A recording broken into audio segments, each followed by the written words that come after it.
Welcome, my friends. Welcome back to Rise to Authenticity at 111 Place. I'm King Martin, and I'm here with episode number 2. So, last time we unpacked the 4 parts of us: the body, ego, spirit, and soul. If you missed it, go ahead and watch it. It's the first episode that I posted in the Rise to Authenticity series. So, that one sets the stage.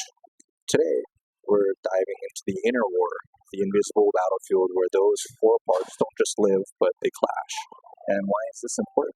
Because you can't rise to your authentic self until you learn to lead yourself first.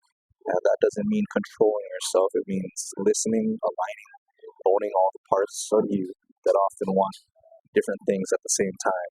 So that could be chaotic at times. So if you've ever said, part of me wants this, but another part of me isn't sure, this episode is for you. So the battlefield is within. Here's what I realize, and some of you probably figured that out too, that the hardest fights don't happen outside us, but within us. Not with enemies, but with our own contradictions. And our body craves comfort all the time, but sometimes we might feel that our body craves risk all the time. Our ego wants to control, and our soul wants to surrender.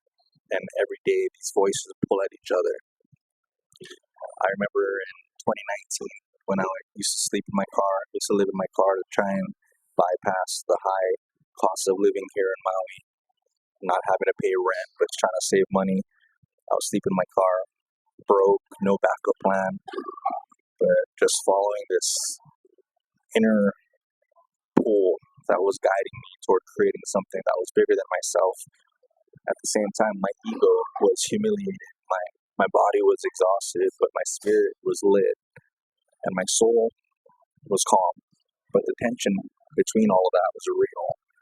So I started to see differently, not as a problem, but I seen it as a conversation, a council, a round table, and I had to rise and chair that meeting all by myself.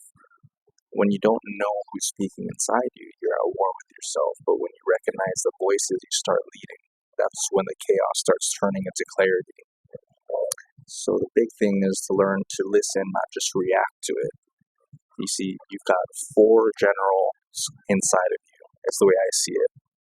4 generals, and most people try to shut some of them up. Some people try to suppress the ego, ignore the body, mute the spirit, or worse, doubt the soul. But that's not leadership, that's mutiny. For me, I had to learn. My body wasn't lazy, it was tired. My ego wasn't arrogant, it was scared. My spirit wasn't reckless, it was hungry for purpose. And my soul, it wasn't silent. I just wasn't still enough to hear it. So leadership starts with radical self-honesty. Ask yourself, what is this really trying to tell me? Is this fear trying to protect me or holding me back? Am I making this decision from alignment or avoidance? Don't silence the voices, interview them. And the cost of that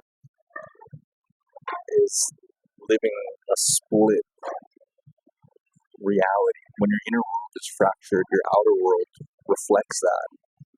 That relationship you keep sabotaging, maybe it's that project you started but didn't finish. Maybe it's the anger that shows up in traffic and emails and quiet moments. That's the cost of not unifying your inner team. So you got to get your team straight first. And I used to try and prove I was someone strong and successful and spiritual, but the proof became a performance.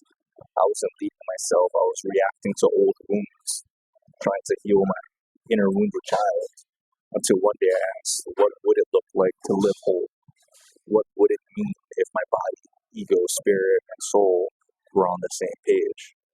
The question became my compass, essentially, and it still is. So when the big shift happens, you become your own leader. You don't need more advice. You need more alignment.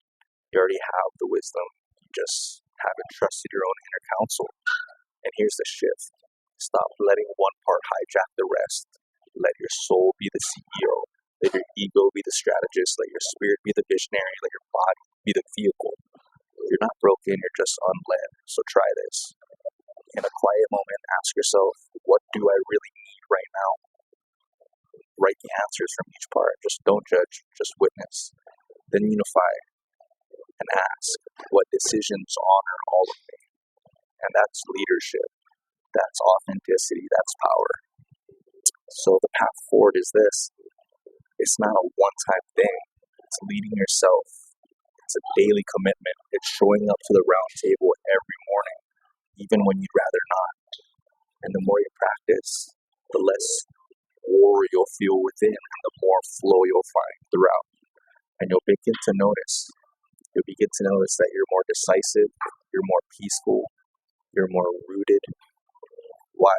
Because now you're walking in sync with yourself.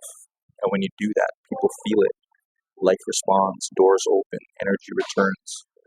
And you don't rise to authenticity all at once. You lead yourself there day by day, moment by moment. And it starts now. So that's episode 2 of Rise to Authenticity. And if you're feeling the inner war, good. It means you're ready to lead. Drop a comment, subscribe to the channel, like this page, and ask yourself, which of your 4 parts is loudest right now?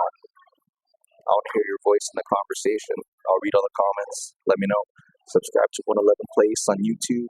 Head over to 111place.com/Kingsblog for the essays that go deeper. And remember, we rise together, one aligned step at a time. I'm King Martin. Lead well, breathe deep. I'll see you next week. Aloha.